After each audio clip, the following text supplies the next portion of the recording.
mengatakan sepandai-pandainya tupai terbang, akhirnya ia akan jatuh juga, tampaknya sesuai dengan ketujuh orang berikut ini.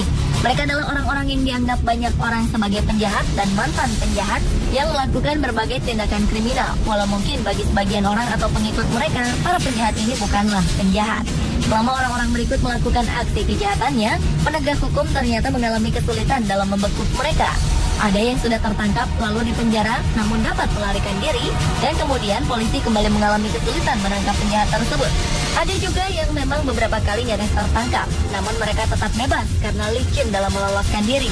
Beberapa di antara penjahat tersebut kini ada yang telah bertobat dan tidak lagi melakukan tindakan kriminal. Berikut 7 orang yang pandai meloloskan diri versi on the spot.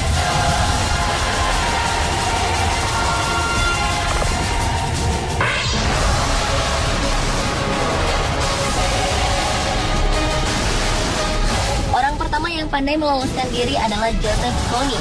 Kony merupakan pemimpin pemberontak Tentara Perlawanan Tuhan atau LRA yang diburu berbagai pihak sejak tahun 2005 dengan perintah penangkapan internasional. Kony dituduh sebagai penjahat kemanusiaan, pembunuhan, pemerkosaan, dan perbudakan. LRA dan Joseph Kony mulai melakukan perlawanan brutal terhadap pemerintah Uganda. Kony mengatakan ia ditugaskan Tuhan dan ingin mendirikan negara yang sesuai dengan 10 larangan Tuhan. Di bawah kepemimpinan Presiden Yoweri Museveni, perburuan Joseph Kony terus dilakukan hingga kini. Namun, Kony masih tak terhentikan. Beberapa kali pemerintah melakukan perundingan damai dengan Kony dan menuntut agar ia mundur dari Uganda Utara. Namun, Kony tetap melenggang bebas, termasuk sejak gagalnya perundingan damai tahun 2008. Oktober 2011, Presiden Amerika Serikat Barack Obama mengirim sekitar 100 tentara untuk operasi khusus ke Uganda untuk membantu menyingkirkan Joseph Kony. Namun tampaknya usaha itu belum membuahkan hasil hingga sekarang.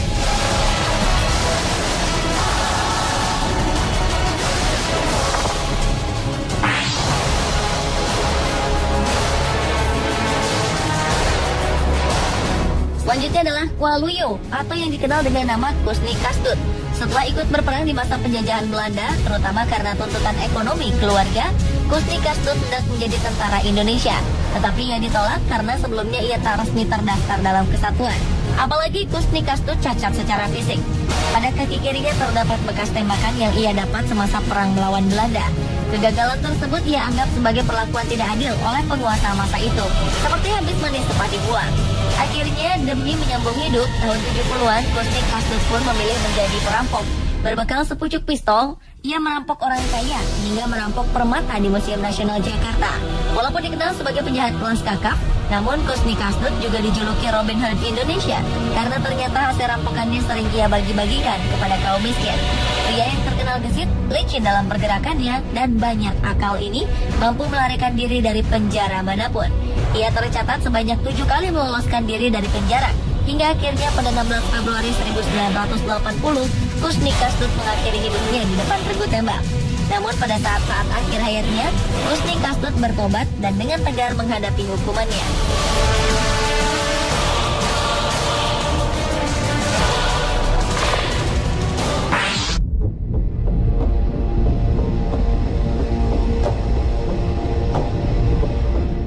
Orang Indonesia lainnya yang pernah menjadi penjahat dan pandai meloloskan diri adalah Johnny Indo.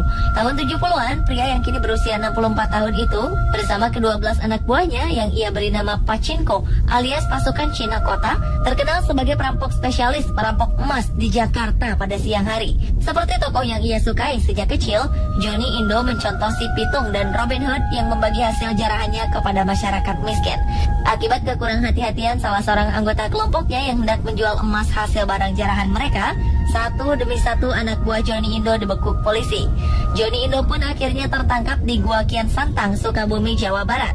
Ia diganjar 14 tahun penjara dan dijebloskan ke penjara Nusa Kambangan dengan keamanan ekstra ketat. Ternyata menetap di Nusa Kambangan tidak membuat petualangan Johnny Indo berakhir. Bersama 14 tahanan lainnya, Johnny Indo kabur dari penjara. Setelah 12 hari berhasil bebas melalui pelariannya, Johnny Indo pun menyerah. Ia menyerah karena sudah berhari-hari tidak makan. Sementara 11 tahanan yang melarikan diri bersamanya tewas tertembak petugas. Kini Johnny Indo telah bertobat dan menjadi penceramah agama.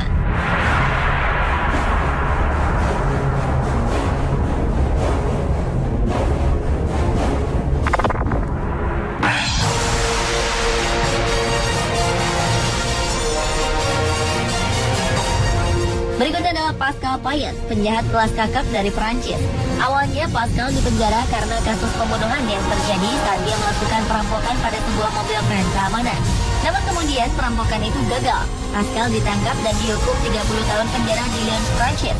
Pada tahun 2001, Pascal berhasil melarikan diri dengan bantuan seorang kaki tangannya yang membajak helikopter. Pascal dijemput dari atap penjara karena memang banyak penjara di Eropa yang mempunyai pusat pelatihan heli di atap penjara. 2 tahun kemudian, Pascal kembali ke penjara dengan helikopter lain dan hendak membantu 3 tahanan lain untuk melarikan diri. Tetapi keempat pria itu berhasil ditangkap kembali. Atas aksinya itu, Pascal diberi hukuman 7 tahun penjara. Pada tahun 2007, Pascal lagi-lagi melarikan diri melalui helikopter. Kali ini ia dibantu dari atap oleh 4 orang bertopeng yang telah membajak sebuah helikopter dari bandara terdekat. Setelah mendarat di dekat Laut Tengah, Pascal Payet dan antek-anteknya menghilang tanpa jejak.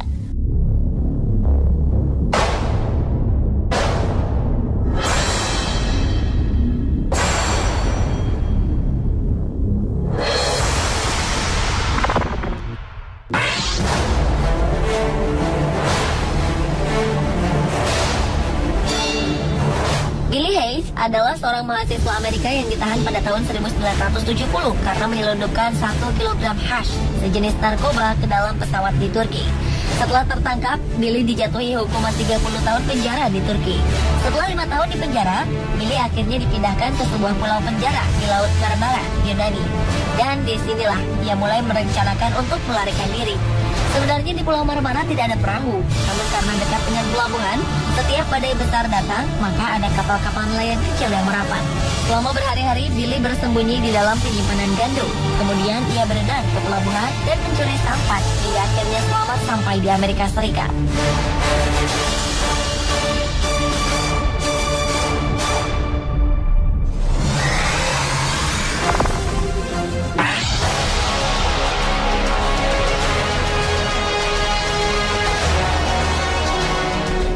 Stewart Goodwin menjadi penjahat yang paling dicari FBI karena melarikan diri dari penjara negara Folsom, California, Amerika Serikat pada tahun 1987. Glenn dijatuhi hukuman karena pembunuhan. Namun sebelumnya ia sempat ditangkap karena perdagangan narkoba di Puerto Vallarta, Meksiko. Dari California, Glenn dipindahkan ke penjara di Guadalajara. Pada April 1991, Glenn diduga membunuh seorang narapidana dan kemudian berhasil melarikan diri 5 bulan kemudian. Karena Glenn fasih berbahasa Spanyol, diperkirakan ia melarikan diri berpindah-pindah ke seluruh Amerika Tengah dan Selatan, serta Meksiko.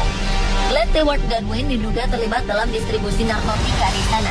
Saking licinnya penjahat ini, FBI sampai-sampai menawarkan hadiah hingga 100.000 US dollar atau hampir 1 miliar rupiah bagi siapapun yang mengetahui persembunyian Glenn Stewart Goodwin.